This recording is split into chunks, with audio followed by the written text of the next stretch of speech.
So, stand by for blast off and for action from Imola. 61 laps of it. The green flag is showing. That means they're ready to go. Bruncher rider can press the button. Now! And Senna boils away. Schumacher second, Berger third, Damon Hill, and that's a Lotus. They'll have to stop the race, I'm sure, because there's debris on the circuit. That is Pedro Lamy. It's Pedro Lamy, who, the young Portuguese driver, who was right at the back of the grid in 22nd place, and that is one of the Benettons, so that has to be JJ Leto. And Lamy is all right. We've seen a lot of very, very badly broken motor cars, sadly, at Imola over the last 2 days, and there is absolutely not a shadow of doubt in my mind as you look at car number 6 with its left wheel ripped off. JJ Leto, I presume he's all right because he's out of the cockpit and the race will be stopped. They'll have to remove the wreckage. That will take quite a long time. And I don't know how that happened because Lamy was right at the back of the grid and JJ Leto was in 5th position. I suspect, Murray, looking at the damage to those respective cars, it looks like Leto was very, very slow, if not indeed stalled at the start.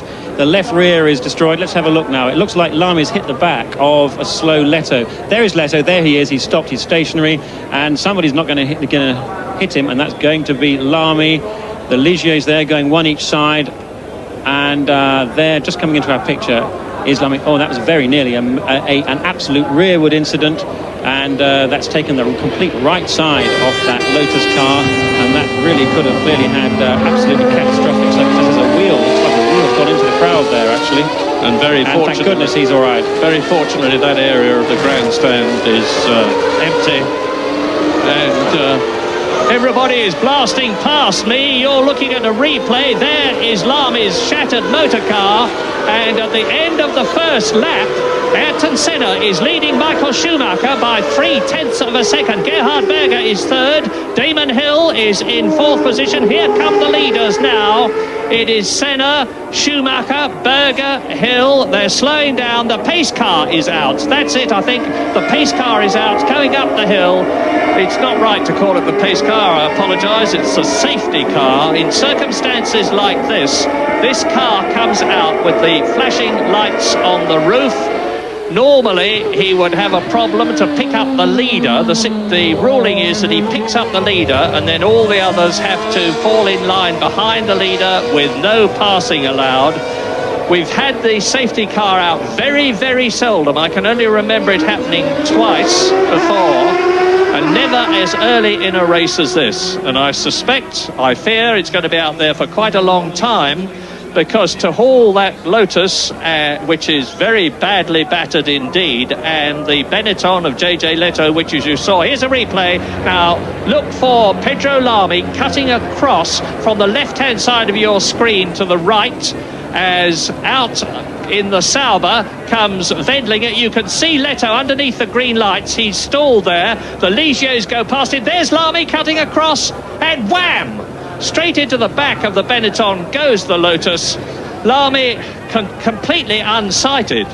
Yes, that's just the kind of incident that Leto could do without, because apart from ruining his race, he of course is just recovering from a broken neck, and that kind of impact, which is going to be pretty hard, would undoubtedly have not done his neck any good at all. It's a great shame for Leto. He was really driving superbly in qualifying, his first time back into the seat with the Benetton after that difficult start to the season. Great shame. Maybe his unfamiliarity with the car there contributed towards the non-start that he clearly had, or maybe it was mechanical. We don't know at this stage. We're looking back from the pace car now to Ayrton Senna, and my immediate reaction to this is this could well cause a lot of the technicians to be reconsidering their fuel strategy, because running at this slow speed, the cars, which are probably only got about 70 litres in the tank, will not be using nearly as much fuel, and while they're out behind the pace car, that means to say the miles per gallon will be considerably increased. There's Senna, Schumacher, Berger, Hill. Heinz-Harald Frentzen is in 5th position behind Damon Hill, and Frentzen was 7th on the grid, weaving to keep the tyre temperatures up. Behind Frentzen, who is 5th on the grid, there's the leading McLaren Peugeot of Mika Häkkinen. this is to some extent academic, because as soon as the pace car pulls off into the pit lane, and you'll know when it's going to do it because you will see those flashing lights on the roof of the pace car go out.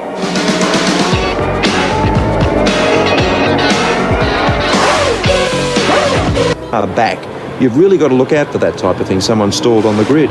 What's going through the drivers' minds now? I mean, we've had 3 or 4 major spins in the first day. We had the 2 big crashes. We've had this at the start. I mean, you're getting pretty twitchy in the car.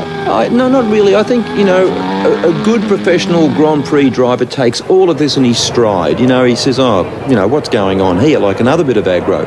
And that's about all he would think to himself. He would now be just settling down. I mean, I would think Senna now would be settling down and saying, right, we've done 3 or 4 under the, well, we shouldn't call it pace car. I'll get ready for a good start, make sure that I'm on the throttle nice and early, and make sure I get a good start. To them, it's just an interruption to something inevitable, which, oh, here he goes, more. Now, the lights are out on the pace car, so it looks as though the San Marino Grand Prix is about to restart, and it will be on the 6th lap out of 61, so 1/10 distance already completed as we ride with Damon Hill looking at Gerhard Berger's Ferrari ahead as they exit the Acqua Minerale, climb up towards the Variante Alta. The Ferrari is preceded by Schumacher's Benetton, which is led by number 2, yellow helmet, blue and white, Williams Renault of Ayrton Senna.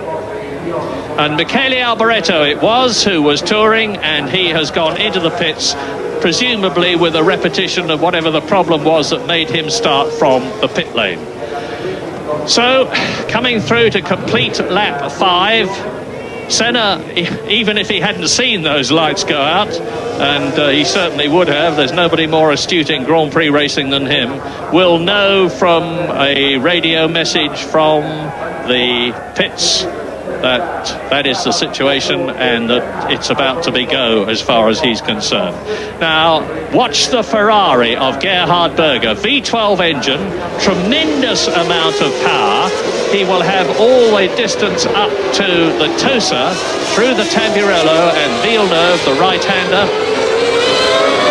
And you hear the engine revs rise as Senna, followed by Schumacher. There is Berger. We're on lap 6 now, and the San Marino Grand Prix is go again, and as before, Schumacher is the chief rival to Ayrton Senna, who comes down to the Ravazza. There's Berger 3rd, Damon Hill is 4th, Frentzen in the black Sauber is 5th, Mika Häkkinen 6th, Larini 7th, and Carl Wendlinger in the 2nd black Sauber is in 8th position. Climbing up now, I'm sorry, it wasn't the Ravazza, they're climbing up now towards the Variante Alta as they go through the Acqua Minerale, dropping down to approach it at about 150 miles an hour. And there's a gap after the 2nd Sauber of Wendlinger. Ukio Katayama in the Tyrrell is in 9th place. Martin Brundle is in 10th, so he has gained places because Martin Brundle started in 13th position on the grid. What's really interesting here is that Schumacher is very much keeping up with Senna. Now, from the morning warm-up times, he was 2 seconds slower than Senna, and that raised speculation as to whether he was actually going to make just one stop and therefore race with a much heavier fuel load. If he was going to do that, that would slow him down far more than his performance here looks, and it looks that perhaps that was a Benetton smokescreen. I'm not quite sure why they were so far off in the warm-up, but he is really not losing much to Senna at all. I would say basically he's right with him. Well, we are right with Michael Schumacher now, and Senna, my goodness, I just saw him plunge off to the right, and Senna has joined Pedro Lamy and JJ Leto in a shattered motor car. You can see the debris on the right. What on earth happened there? I don't know. Whether it was a sudden loss of downforce for some reason, but Senna is still in the car. It means to say, of course, that Schumacher has gone into the lead, but the important thing is now, how is Ayrton Senna, with the marshals already waving the yellow flags? No passing. Yes, this looks very severe indeed, I must say. It looks like this corner that Senna was going around is absolutely flat out. It's 185 miles an hour. We really should be seeing some medical attention coming quickly here to the Williams with Senna. His head is very still in that car. The car has clearly gone straight on. This is a little bit like the accident that beset He really needs help in that car. There is nobody coming to him at the moment. Yes, his head's moved. I think I just saw his head move a little bit then. The race has been stopped. The red flag is out.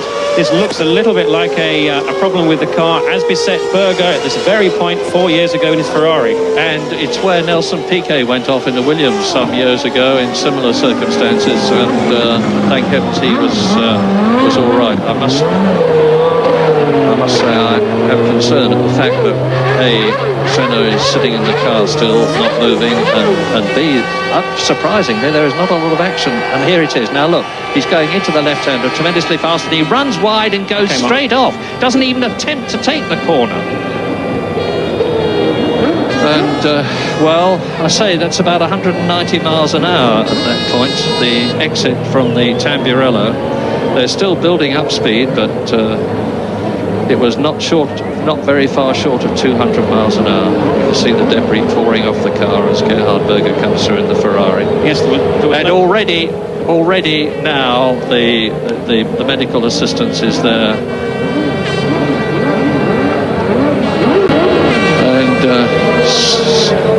So I'm glad to be able to tell you that medical assistance is now with Ayrton Senna, and they're taking off his helmet to get him out of the Williams Renault. At a San Marino Grand Prix meeting, which has been dogged with the most appalling circumstances. First of all, Rubens Barrichello goes off on Friday at about 150 miles an hour and was extremely lucky that he wasn't very badly hurt. Then we had the even worse, dreadful accident for Roland Ratzenberger yesterday. And now this on the 7th lap of the race. Yes, it's really very difficult indeed to know what happened there. The little bit of footage that we saw as Senna left the track, he just appeared to go straight on, appeared not to make the corner. This is a corner which normally should be flat out at 185 miles an hour without the car being on the limiter grip. Michael Schumacher has stopped and got out of his car, helmet off, grim-faced. And all is quiet at the Imola circuit. The crowd has been stunned into silence. Senna, an enormously popular man here, 3 times a winner here in the past, and a very likely winner seemingly when this race began.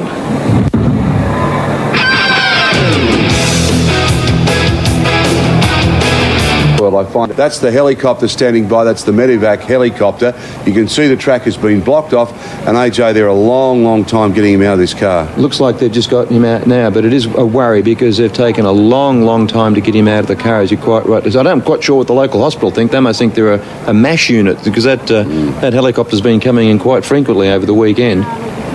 Okay, so the massive crowd stunned here at San Marino. We'll take a break and hopefully come back with a little more to tell you. We are on the phone to the BBC, and we'll bring you up to date with all the information as soon as we can. Stay with. Bologna's about 30 kilometres away. They have medical facilities obviously at the circuit, and they also have a local hospital. So the decision to fly him 30 k's to Bologna is not good. We can see the cars now, they're going around for the formation of the restart. So let's only all hope that Ayrton's all right. Yeah, well...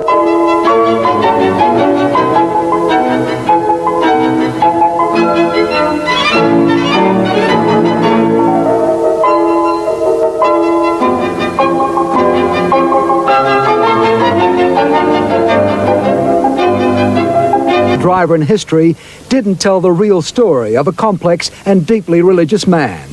But when asked whether he feared mortality, Senna answered, "Don't you?"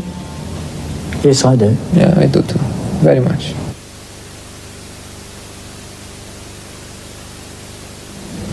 The much heralded jobs. He had others. His car wasn't right, and Formula One regulations were forbidding electronic aids he considered essential. The 34-year-old Brazilian, next to Pelé in national status in his home country, died after crashing head-on into a concrete barrier at 300+ kilometres per hour. Senna's Williams was leading on the 7th lap at more than 300 kilometres an hour when something went wrong. This was Michael Schumacher's view from behind as Senna veered right, smashing into the perimeter wall. And Senna, my goodness, I just saw him plunge off to the right, and Senna has It quickly became clear that Senna was critically injured. The race was stopped. He sat practically motionless for 2 minutes before paramedics arrived. 15 minutes later, he was airlifted to hospital, suffering massive head injuries.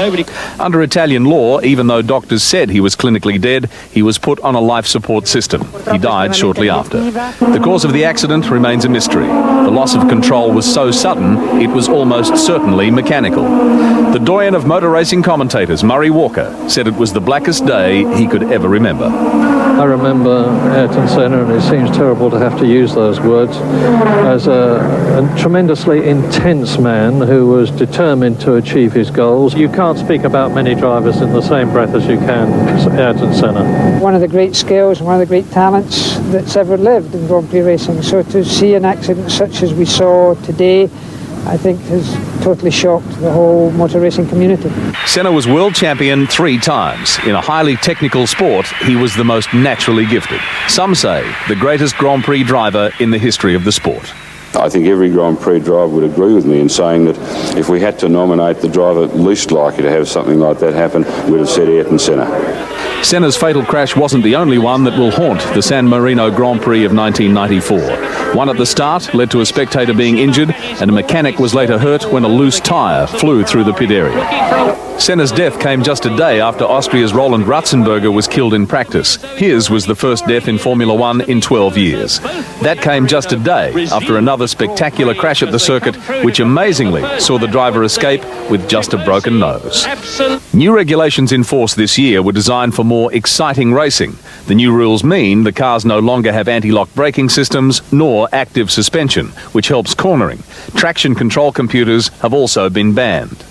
It's all designed to make Formula One less technical and more a test of driving skills. Some say it also increases the risks, especially at circuits like Imola. Our own 3-time world champion, Sir Jack Brabham, disagrees. Unfortunately, mechanical failure is something that you couldn't design a circuit really that would cope with mechanical failure at the wrong time. While officials try to find out what caused Senna's car to crash, the race winner Michael Schumacher said it was a time for an urgent review of safety regulations. I think there is a lot to learn from, and we have to use this. And things like this, they shouldn't happen without taking the experience from it. In Brazil, Ayrton Senna was a national hero. Today, his country was stunned. People cried openly. Fans at a soccer match chanted his name.